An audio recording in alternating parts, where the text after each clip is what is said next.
Alright, ito na yung mga na-harvest natin na pipino. Oh. So, kahapon nag-harvest din tayo, Mel? Oo, kahapon. Ilang kilo kahapon? 100. 100 kilos. 100 kilos. Tapos ngayon is nasa 160 mar. Papuno yan. 150, sobra. 150 kilos sobra.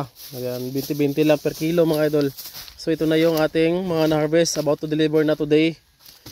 Yan, ang dami na mga idol. So bukas, harvest ulit. Yan ang mga reject natin. Yan, so coral lamang po ito siya mga idol. Yan yung ating pipino. Yan, may mga reject tayo dyan. At saka yung na-video pala natin na una mga idol. Yan na yung sa isang node. Umaabot ng 6 yung bunga. Ito na po yun siya mga idol. Oh. Na-reject din siya. Pero maganda pa rin siya mga idol. Oh. Yun yung iba goods naman na harvest. Yun nga lang. Ito oh. Yung dalawa, nagdikit po yung dalawang pipino natin. So isang pungango lang siya. Ito din oh, nagdikit siya oh. Yan. So grabe, sobrang dami mag-produce ng bunga yung nodes ng pipino natin oh. Ito sila. Yan, abot pa, abot. Ilang kilo na lang? 19. 1 kilo na lang. So 160 kilos. 160 kilos po to din mga idol. Yan, deliver na yung ating pipino. 160 kilos times 20. 3,000. Pero yung 40 kilos is class B mga idol is 10 pesos lang. So 400 lang yon. Tapos 120 is sa 2,400. Mga 2,600, no? 160 class A. 160 ang Class A. class A. So 3,200. 40 na class B. 400 pesos. 3,600 po yan. Today po siya mga idol. Ayan na. Alright. Yan na mga idol. Hello mga idol. Dahil sa ilang araw na halos walang ulan. At syempre kung umulan naman is napakahina mga idol. Yan. Nag-start na po kami maglagay ng water pump dyan mga idol. Oh. Yan. Kung saan kailangan nating diligan yung ating mga pipino dito. Kasi medyo nabansot dito na side. Diyan din po mga idol yung flowing natin. Diyan na po natin pinapapunta. Sa kabila yung pipino natin dyan oh. Yan, napakaganda sana. Yun nga lang medyo nalanganin dahil sa sobrang init.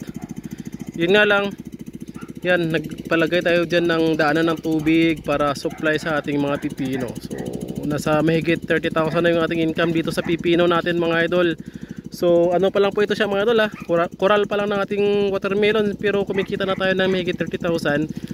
4,000 lang yung ating expenses dito, yung seeds lang.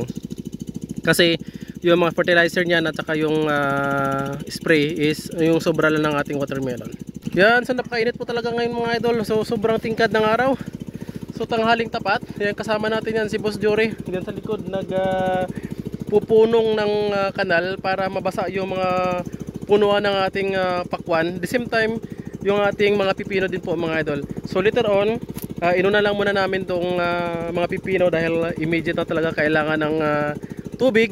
Susunod po mga idol yan, magdidilig din po tayo dyan sa ating watermelon. Yan, ito na yung ating mga watermelon. Kasi mga buno natin hindi pa na ano, hindi pa na tunaw, silang araw na. Yan na yung ating watermelon mga idol. Yan, napakaganda, halos walang damo po mga idol dahil napakalago ng kanyang mga dahon. So ang ganda po ng mga dahon kaya parang yung mga damo hindi na siya makapenetrate pang tubo. Yan. Ito yung ating Sweet 16. Diyan yung ating Venus at saka seedless yung doon sa dulo. Then sa kabila din naman po mga idol is yung ating puro seedless. Yan. So ginawa po namin mga idol yan oh. Water pump dyan. Tapos hinarangan muna namin dito ng lupa para makasip-sip yung mga pipino dyan sa gilid. Yan. Tapos yung mga tumatagos dyan. Yan. Hinarangan na naman ulit natin dito oh. Yan, para makasip-sip yung mga punuan ng pipino ng tubig mga idol. Yan, kasama natin si Paring Jomar, andun siya oh.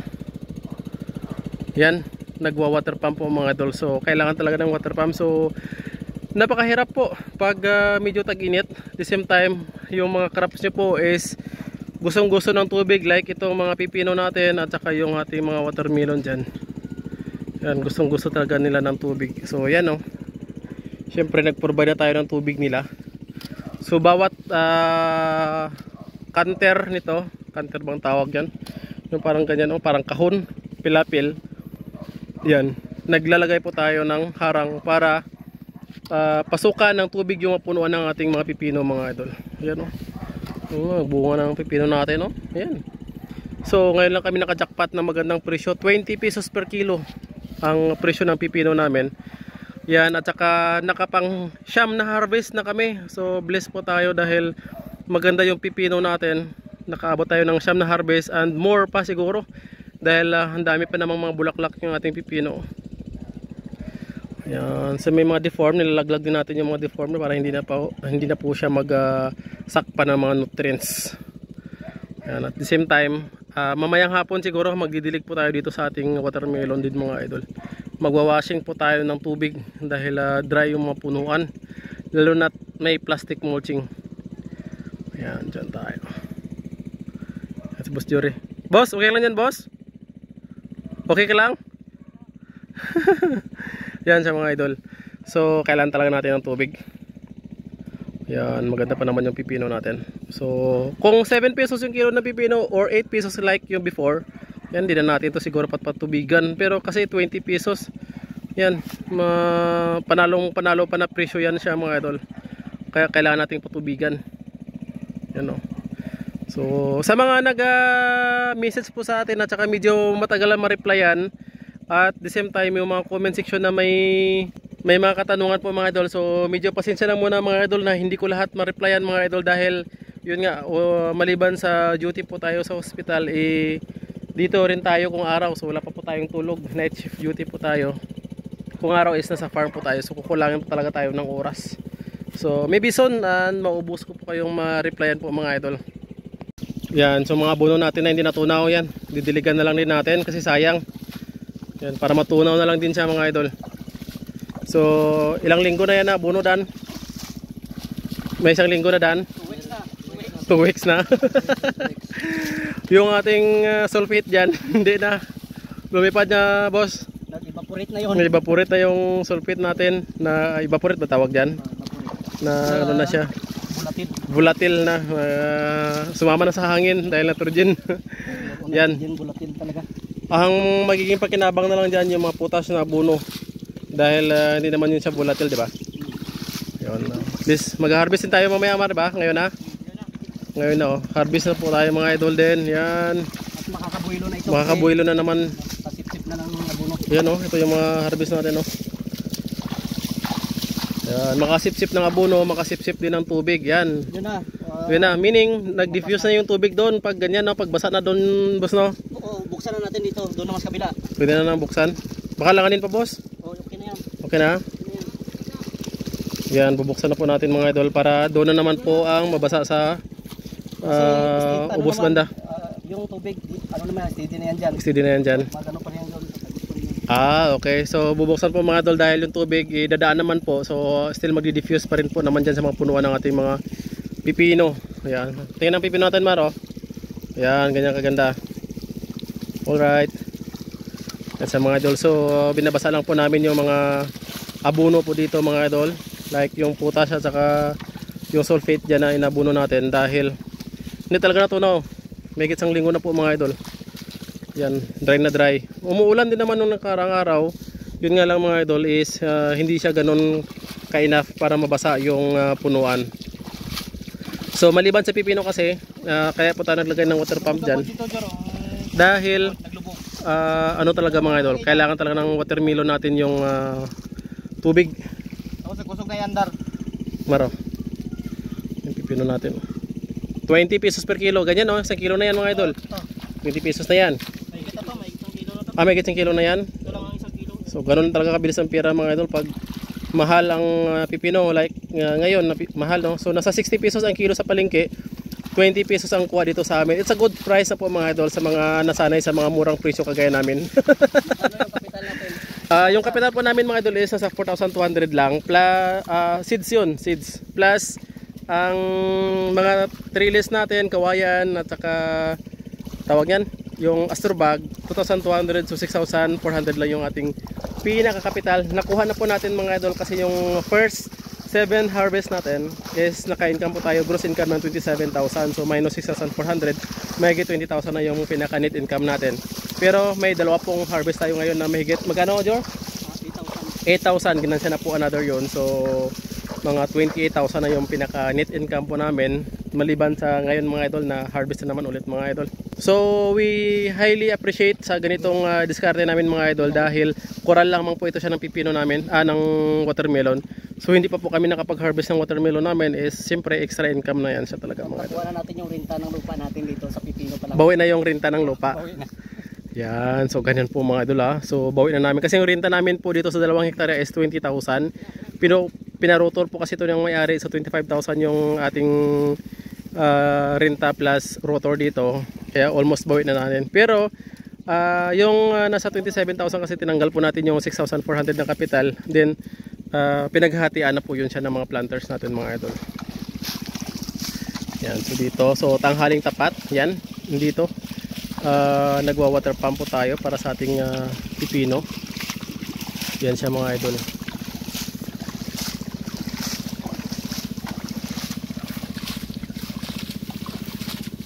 Yan.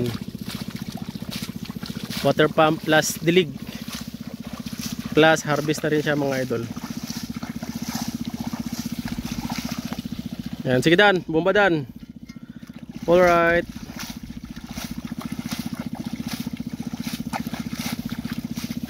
Oh, ganun lang mga idol. Wow. So may nag-harvest, may nagdidilig. Yan. So everyday po harvest po tayo sa pipino mga idol. Yan. Tanggalan na lang mga reject mar no para makabuilo. Yan o. Ganyan po siya mga idol. So sa mga may farming po dyan siya mga idol, at saka tingin nyo po kailangan nyo lagyan ng coral yung farming nyo para hindi mapasok po ng mga intruders, mga hayop, tao or magnanakaw. Pwede nyo pong gayahin yung aming style. Pero sa bagay, coral lang naman po ito siya mga idol, hindi naman pang malawakan. So I don't think so kung marami kayong tanim kung applicable sa area nyo. Pero ayun kasi mga idol, kailangan lang talaga ng water pump kapag pipino dahil ito yung mga crops na kailangan ng tubig kasi yung laman po kasi ng pipino is almost tubig. So ganito po siya mga idol Yan, pag basa na po ang punuan niya, yan, tatanggalin natin yung harang dyan sa pilapil para dito na naman siya na stage mapuno. Yan, at saka mabasa yung mga punuan ng ating mga pipino. Yan, so ganyan lang siya. Then after this dito na area hanggang doon na naman sa kabila mga idol dahil dry na dry din po yan siya mga idol Tingnan nyo yung mga abono namin dry na dry pa yan yan bilog pa yung mga abono namin, hindi pa siya natunaw dahil kulang sa ulan. Ayan. So after yan. Meron pa pala doon mga idol pipino pa po yan siya mga idol yan, pipino pa yun siya dyan mga idol. Paikot po ng area namin is puro pipino hanggang doon, hanggang yan mga idol kung makita nyo po yan yan, pipino pa po yan siya mga idol na nakatayo kasi lahat po ng area namin sinicure po namin harangan ng pipino. Yan, so ganyan po siya. Yan mga idol.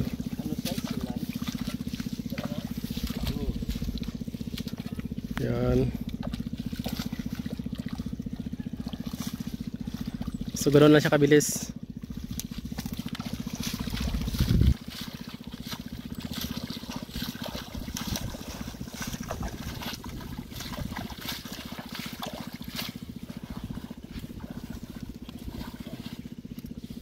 Dalawa Dan. Yun.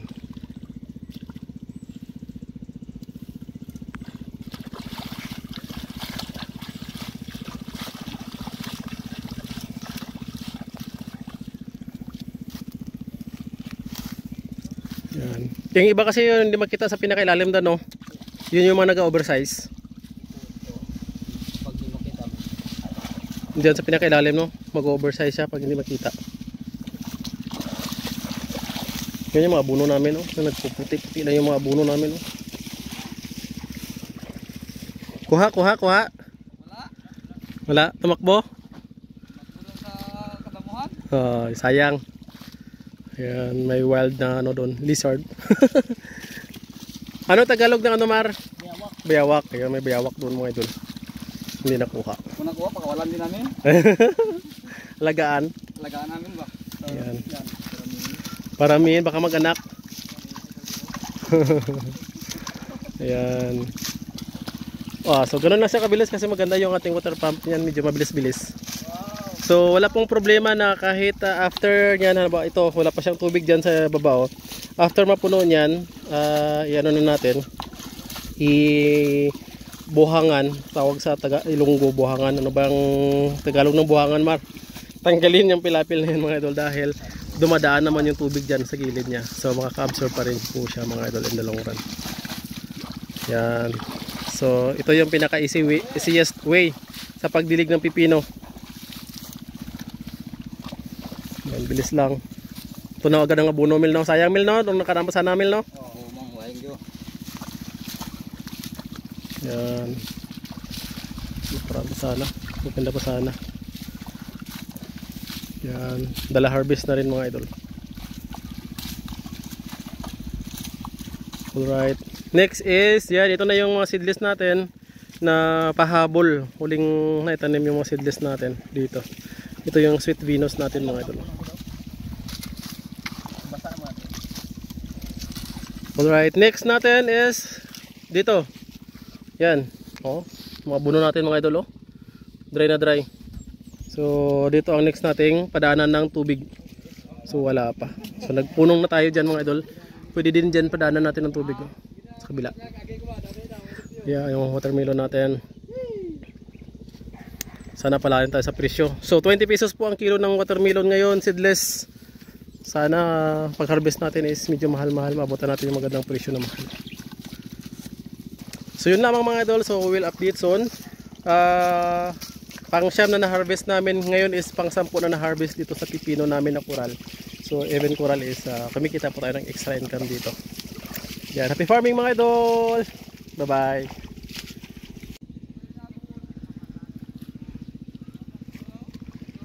Yan mga idol. So after natin pabasa mga idol, yan naglagay na po tayo ng abono doon sa part ni Ramil. Ito na yung potash yan. Bagong abono na natin mga idol ito. Yan. Yan. Ngayon na natin nabuno, potash at saka sulfate. So babasahin na natin ng tubig para matunaw kasi yung mga nakarang abono natin, higit sang linggo na hindi talaga siya nabasa ng tubig mga idol. Kaya hindi natunaw. So dahil may water pump na tayo. Yan, babasahin na natin mga idol. So soon makakabuilo ulit. So pang 10 harvest na natin sa pipino. Yan, bawi na tayo, bawi na. Yan, kumikita na tayo. So ito is ginansya na natin. Kaya dapat pabuiluhin pa natin kasi minsan lang mag 20 pesos yung kilo ng pipino. So isang basya lang tunaw na agad yung mga buno. Yan, kasi mabasa agad siya. Alright.